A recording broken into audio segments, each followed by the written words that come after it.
Oke, mungkin kalau misalnya Niko dulu boleh? Oke, boleh. Agak langsung ya. Nggak lihat muka udah Mas ya.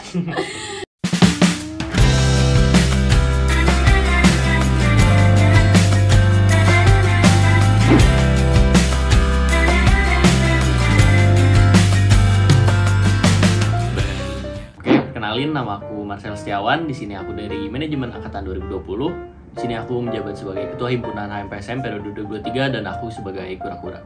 Perkenalkan, nama gue Keisha. Gue dari manajemen 2021 dan gue sebagai mahasiswa kupu-kupu. Halo, aku Sofia Febriani Firmanta dari manajemen 2020. Di sini aku sebagai senat mahasiswa program studi manajemen, sebagai sekretaris dan bendahara. Di sini aku sebagai mahasiswa kura-kura.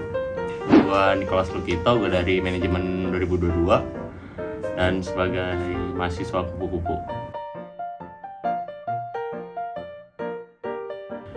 Kalau kura-kura kan kuliah rapat, jadi emang anaknya mahasiswa, dimana mahasiswa yang emang suka senengnya itu, interestnya tuh untuk berorganisasi, untuk kenal sama orang, untuk rapat, untuk ngurusin mahasiswa-mahasiswa yang lainnya. Kalau misalnya pulang, mungkin mereka lebih interest sama belajar, lebih fokus sama nilai-nilai mereka, atau mereka lebih senang untuk sendiri aja gitu, introvert atau gimana. Kalau kura-kura sendiri kan singkatannya dari kuliah rapat ya, kerjanya habis kuliah biasanya rapat. Kalau kupu-kupu sendiri kan kayak kuliah pulang ya, habis kuliah pulang. Entah aktivitas lainnya apa, ya itu terserah pribadinya masing-masing. Menurut aku ya, kalau dari sudut pandang aku, kura-kura itu mahasiswa yang kerjanya tuh kuliah rapat. Jadi mereka tuh nggak cuman hanya sekedar belajar di kampus gitu, tapi mereka bisa sampai malam, mereka rapat, mereka organisasi gitu. Sedangkan kalau ya kupu-kupu ya udah mahasiswa yang masuk kuliah, belajar, pulang, kayak gitu aja sih. Kalau mahasiswa kura-kura tuh lebih ke yang dia fokusnya tuh ikut organisasi di kuliah, rapat, terus ikut proker-proker kuliah, entah dari himpunan atau dari BEM. Kalau misalnya yang kupu-kupu tuh lebih ke mahasiswa yang dia habis kuliah pulang, tapi pulangnya tuh mungkin ada beberapa alasan sendiri, entah belajar untuk nilainya sendiri, atau mungkin ada kesibukan sendiri ikut organisasi di luar, atau mungkin ya kerja juga sampingan untuk ngebantu ekonominya, kayak gitu sih. Oke, kalau alasan aku sih sebenarnya simple ya, awalnya karena dari SMA aku udah aktif organisasi, jadi aku pengen terusin di kuliah, aku pengen aktif juga, dan ternyata organisasi di kuliah tuh jauh lebih menarik dan lebih rumit daripada organisasi di SMA. Di sini aku lebih seneng bisa kenal banyak orang dan bisa dapat relasi, bisa dapat pengalaman juga buat nantinya di dunia kerja. Alasannya mungkin lebih ke kerja ngebantu orang tua.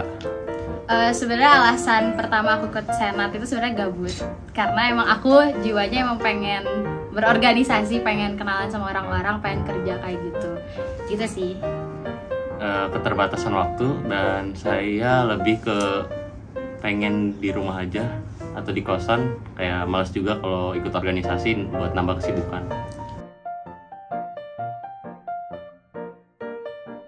Seperti yang tadi aku bilang, kalau misalnya kupu-kupu tuh bedanya mereka pulang terus fokus ngerjain tugas, fokus ke kuliah, jadi emang mereka interestnya di bidang itu aja. Tapi kalau misalnya mahasiswa kura-kura itu lebih senang untuk rapat, jadi kayak untuk brainstorming sama teman-teman yang lain, terus kayak berinteraksi sama teman-teman yang lain juga gitu. Bedanya ya paling itu sih, kayak kalau misalnya mahasiswa kura-kura ya lebih ke apa ya, lebih ke dia lebih suka berkomunikasi dengan orang-orang sekitar kampus, terus mencoba hal baru, atau ya mencoba hal baru lah. Tapi misalnya yang kupu-kupu tuh ya lebih dia pengen menyendiri, atau mungkin tadi yang alasan yang tadi gue bilang tuh kayak kerja di luar atau ikut organisasi luar dan lainnya, kayak gitu sih. Oke, mungkin kalau mahasiswa kupu-kupu menurut aku ya udah hidup mereka hanya kuliah pulang, dan biasanya mereka tuh hanya ya udah berfokus kepada nilai akademis, mereka ngejar IP yang bagus gitu. Cuman kalau mahasiswa kura-kura lebih nyari ke relasi, networking, nyari pengalaman juga. Jadi mereka harus bisa nyimbangin juga gitu, mana belajar, mana organisasi, seperti itu sih. Sebenarnya bedanya di antara rapat sama pulang aja. Kalau kuliah rapat kan biasanya tambah juga relasi dari organisasi tersebut. Kalau kuliah pulang juga sebenarnya bisa juga cari relasi, cuman relasinya di luar kampus biasanya, atau enggak beda universitas atau nggak tahu, bebas itu.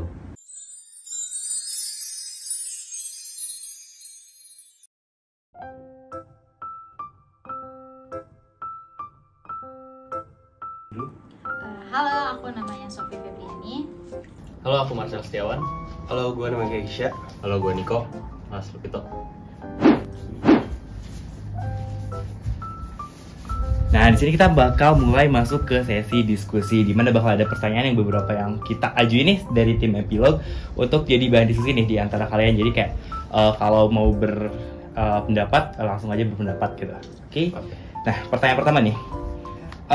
Menurut kalian sepenting apa sih soft skill bagi mahasiswa? Mungkin sangat penting kali ya. Soalnya itu nanti bakal kepake juga untuk nanti pas di dunia kerja.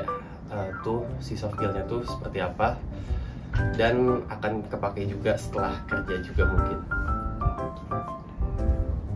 Mungkin aku bagi pengalaman aja. Mungkin aku dan Marcel juga udah angkatan 20, jadi udah pernah ngerasain kerja di luar juga. Dan ternyata soft skill itu sangat berguna, apalagi kan dari yang HMPSM, dari BEM dan lain-lain itu emang sangat berguna untuk kayak time management, brainstorm dan lain-lain itu emang kepake gitu di dunia nyata, di kerjaan kayak gitu. Ya, untuk gue sendiri sebagai manajemen 2022 ya, yang baru masuk kuliah juga, setelah lihat dari kakak-kakak sekalian dan TikTok juga referensinya, ya emang ternyata soft skill juga emang berguna banget buat nanti dunia kerja. Ya gitu. Oke, paling dari aku mau nambahin aja, sudah soft skill tuh sangat penting banget buat selain di dunia kerja tentunya yang bakal kepake, tentunya dalam kehidupan kita berkuliah juga pasti kepake. Karena dari aku pikirannya dari SMA tuh ya udah nggak ada apa-apanya dengan kehidupan di kuliah, dan di kuliah tuh kita harus punya skill baru buat berinteraksi sama orang lain, ngebantu orang lain, dan bisa kenal lagi banyak orang gitu di kuliah.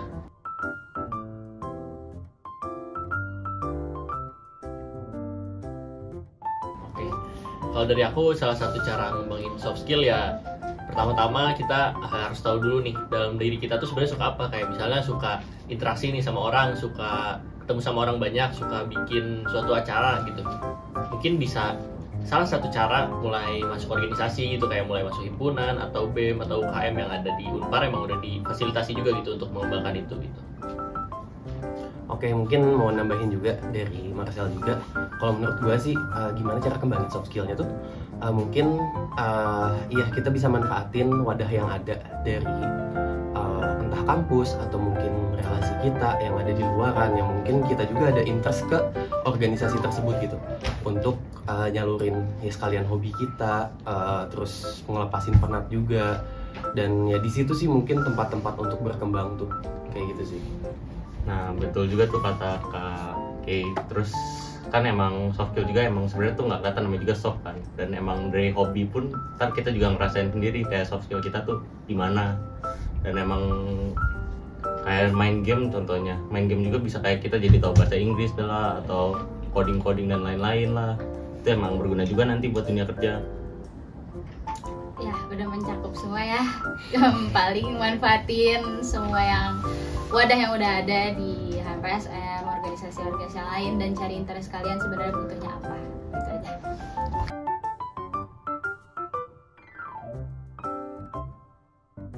Mungkin cara yang gue terapin sih, mungkin gue ya syukur gue ada wadah tersendiri, gue ada tempat tersendiri. Itu gue ya kerja di perusahaan keluarga, yang dimana di situ gue bisa belajar suatu hal, dan di sana juga dimana gue melakukan kesalahan tuh ya gue tetap diperlakukan seperti karyawan pada umumnya, tapi ya di situ sih ya mungkin gue bisa tahu gimana workflow kerja tuh seperti apa, terus gimana juga dunia kerja dalam real life-nya seperti apa gitu. Dan gue nggak takut juga untuk gagal di sana, soalnya gue di sini belum ada kewajiban juga untuk ya ngasih nafkah atau apa, jadi kayak ya ini tempat gue belajar lah. Oke, kalau buat dari Niko sendiri gimana nih? Ya sebagai mahasiswa baru yang kupu-kupu ya, masih belum banyak pengalaman, cuman ya setiap pulang ya palingan search YouTube atau apa, belajar juga dari TikTok, terus mulai interest lah dari suatu hal, kayak misalnya ada investing lah atau apa, itu juga berguna buat saya. Belajar tahap demi tahap juga nanti bisa.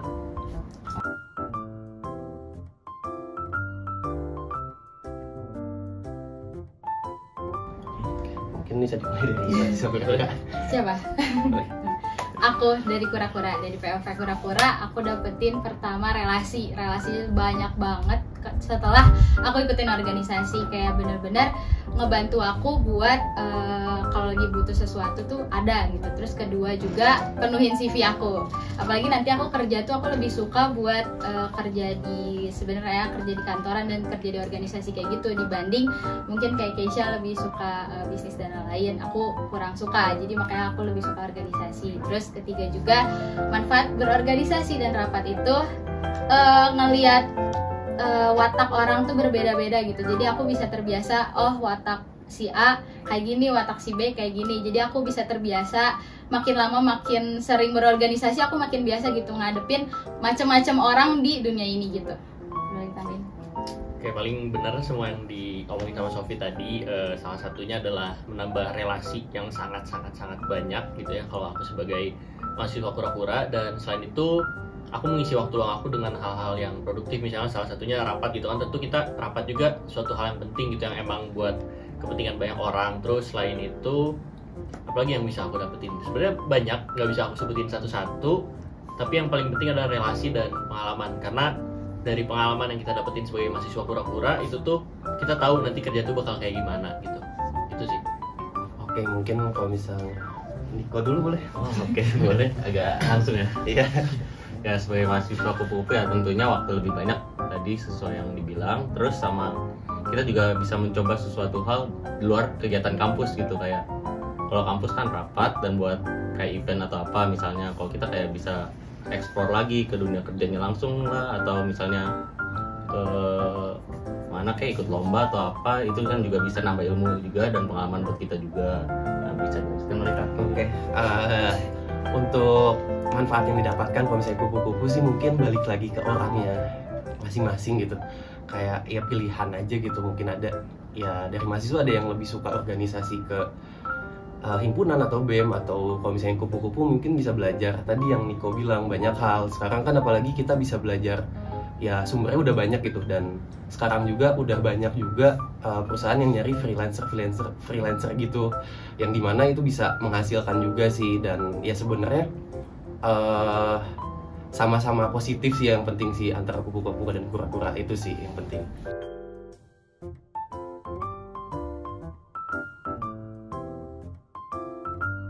Kalau misalnya mungkin kalau bisa dari mahasiswa kupu-kupu sih struggle-nya kalau menurut gua pertama rasa males, soalnya dimana kita sangat fleksibel, yang dimana kita kayak gak ada tanggungan. Kalau mungkin kalau bisa di himpunan sendiri kan ada kayak proker dan ada deadline-nya juga kan ya, sedangkan ya kalau misalnya yang mahasiswa kupu-kupu nih harus memang tekad dan niatnya harus benar-benar kuat, jadi bisa menjalankan suatu hal yang produktif lah, kayak gitu sih.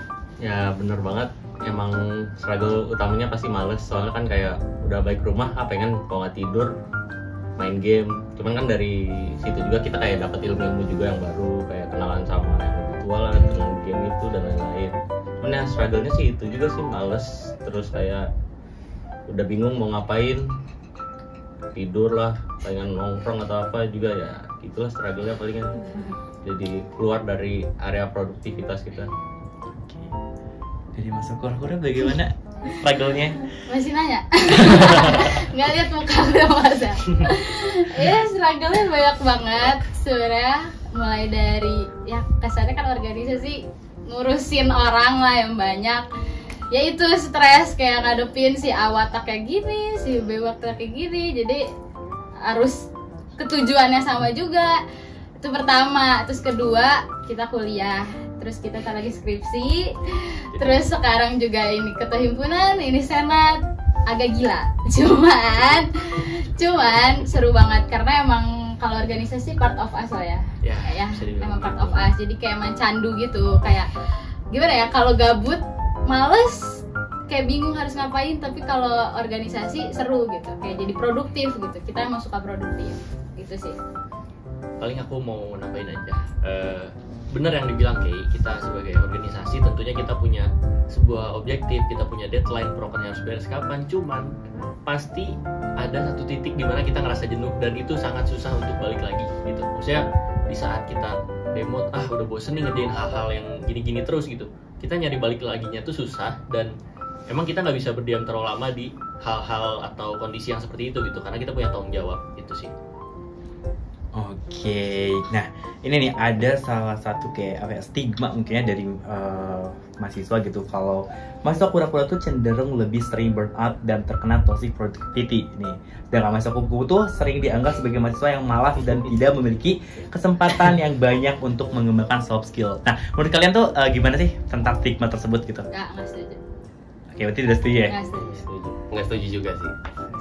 Mungkin dijelaskan kenapa nggak setuju? Ya, mungkin Kalau aku dari POV kura-kura ya, kupu-kupu itu nggak selamanya males gitu, nggak selamanya kayak gak ngapa-ngapain, gak punya apa-apa. Aku banyak banget punya temen yang kupu-kupu tapi dia IPK-nya gede banget. Dia emang interestnya tuh untuk belajar.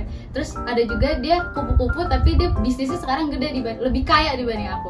Nah berarti emang interest dia di bisnis, bukan organisasi kayak aku atau Marcel gitu. Emang kupu-kupu gak selamanya jelek, tapi emang interest aku untuk berorganisasi sebagai kura-kura, interest dia sebagai kupu-kupu ya di bidang lain gitu, bukan organisasi gitu.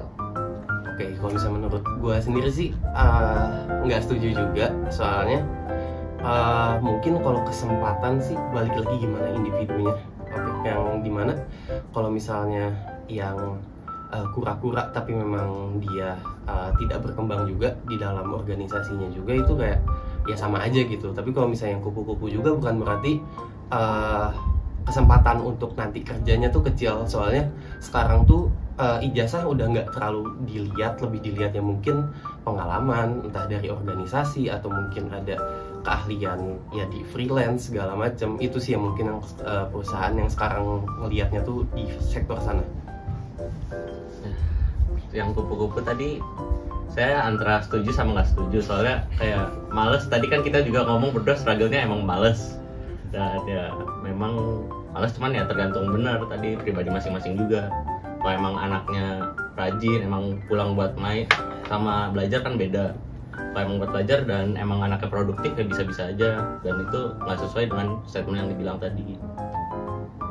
Paling aku mau nambahin aja nih, aku kurang setuju sama statement atau stigma yang tadi, karena tadi dijelaskan bahwa mahasiswa kura-kura tuh sering kali mengalami burnout atau demote ya. Tuh, mungkin ada titik seperti itu, cuman balik lagi kita punya tanggung jawab. Terus kalau emang niat kita udah pengen jadi milih nih mahasiswa kura-kura, kita pengen punya andil dalam sebuah organisasi, itu tuh sebuah hal yang nggak boleh atau harusnya dihindari gitu sama kita sebagai mahasiswa kura-kura. Dan yang tadi mahasiswa kupu-kupu nggak semuanya males gitu, ada aja yang jauh lebih berkembang daripada kita kalau emang dia punya niat dan tekad di suatu bidang tertentu gitu.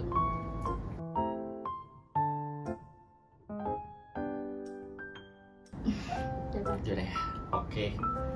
Kalau mengatasi demote dan burnout ya, sebenarnya balik lagi di sini posisi aku sebagai yang dulunya staff, sekarang aku sebagai ketua himpunan, di mana kondisi aku tuh dituntut ya udah aku nggak boleh capek sebelum teman-teman aku semua udah capek gitu. Jadi aku emang harus yang paling terakhir lah gitu capek. Jadi itu yang menjadi motivasi aku gitu. Mau apapun yang terjadi gitu, aku harus bisa jadi apa ya, tumpuan buat teman-teman gitu. Walaupun kadang emang ngerasa demote gitu, aku butuh bantuan, aku butuh orang lain gitu. Cuman ya seperti itu. Terus kalau masalah time management balik lagi ke pribadi masing-masing ya, itu sebuah soft skill yang sangat sulit untuk dikuasai gitu. Kalau emang waktunya kuliah ya udah kuliah gitu, jangan terlalu fokus ke organisasi gitu. Kalau organisasi ya udah bisa dibagi aja lah gitu. Aku kalau misalnya lagi burnout, sebenarnya kan senat tuh gak ngurusin tentang manajemen doang, tapi tentang skala universitas juga.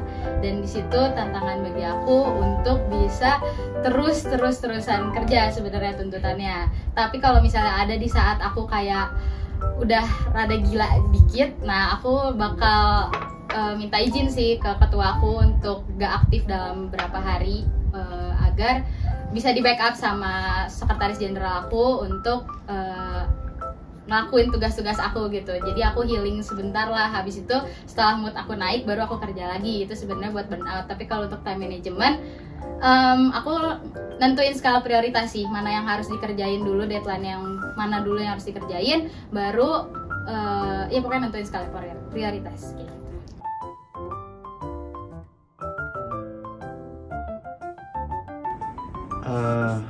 kalau misalnya untuk alasan kenapa biar terus produktif ya, itu mungkin ya tadi balik lagi ke masing-masing orang, tapi mungkin bisa dimulai dengan interest kalian di mana gitu. Mungkin kalau misalnya ada yang punya interest di let's say kemanusiaan, bisa masuk NGO kayak gitu, terus atau mungkin ada yang interest ke coding, terus banyak hal lah, desain segala macam itu bisa masuk dari sana gitu. Dan untuk sumber belajarnya juga, kalau mungkin yang kalian yang introvert tuh bisa juga belajar dari YouTube atau mungkin dari event-event berbayar segala macam tuh bisa banget lah. Untuk sekarang udah gampang lah belajar banyak hal tuh kayak gitu.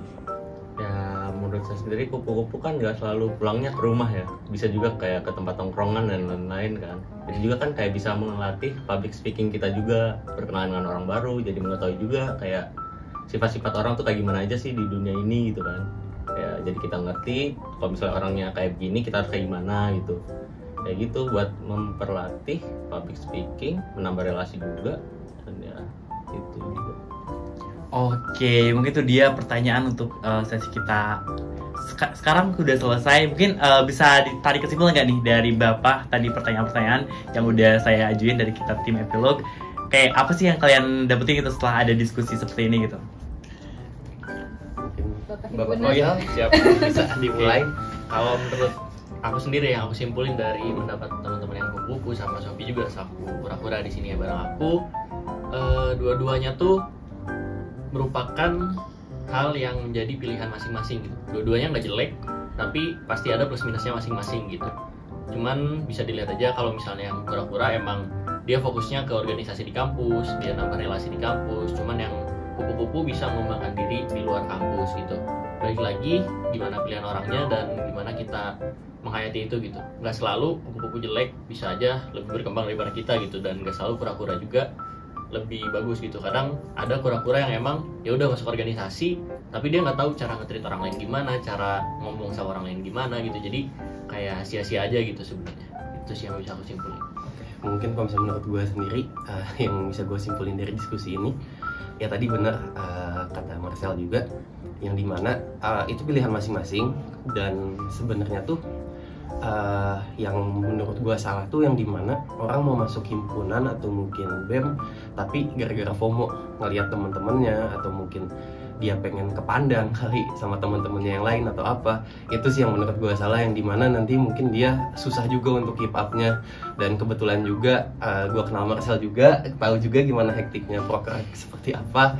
Dan itu sih jadi kalau misalnya menurut gue mau masuk himpunan atau organisasi di kampus tuh tekadnya harus kuat. Dan kalau misalnya kupu-kupu sendiri, yaitu gak selamanya ya kupu-kupu tuh no lab lah bahasa sekarang ya, yang dimana bisa ngembangin hal-hal baru, banyak yang bisa dikembangin gitu sih. Ya, siapa mulai? Saya dulu aja. Ya benar sih kata Kak Marcel sama Kak Ke, emang tergantung ke pribadinya masing-masing. Kalau kupu-kupu maupun kura-kura, nggak sama kupu-kupu jelek dan nggak sama kura-kura juga baik. Kalau misalnya emang tuh anak kupu-kupu dan emang males, ya mau gimana, emang udah kesalahan dari pribadinya masing-masing. Dan kalau mau kura-kura cuman dia kayak memakai jatah organisasinya buat libur atau apa, atau keluar dari matkul juga bisa aja, cuman ya tergantung pribadinya masing-masing lagi. Ya kalau aku dikit aja, gak peduli kamu mau pilih kupu-kupu, kunang-kunang, kura-kura, yang penting kamu punya tekad diri sendiri untuk bisa ngembangin diri sendiri. Sama mungkin mau tambahan dikit sih, mungkin yang salahnya juga yang tadi yang orang punya stigma kalau kupu-kupu nggak bisa berkembang, atau mungkin kura-kura cuma lingkupnya kampus doang. Itu sih yang memang ngebuat apa ya, stigma orang-orang mungkin nanti maba-maba yang baru masuk kayak males ikut organisasi, atau mungkin ya malah ningkatin semangatnya. Tapi ya itu sih sebisa mungkin ngilangin stigma itulah untuk kedepannya. Oke, that's alright. Boleh dong tepuk tangan buat kita semua yang udah diskusi. Terima kasih kepada Kak Sophie, Kak Marcel, Ke, sama Nico yang udah mau nyempetin hadir datang buat ada di episode 1 epilog ini. Makasih ya buat semuanya. Oke, ini itu aja untuk hari ini. Terima kasih sekali lagi udah mau jadi talent buat epilog ini. Epilog level apa?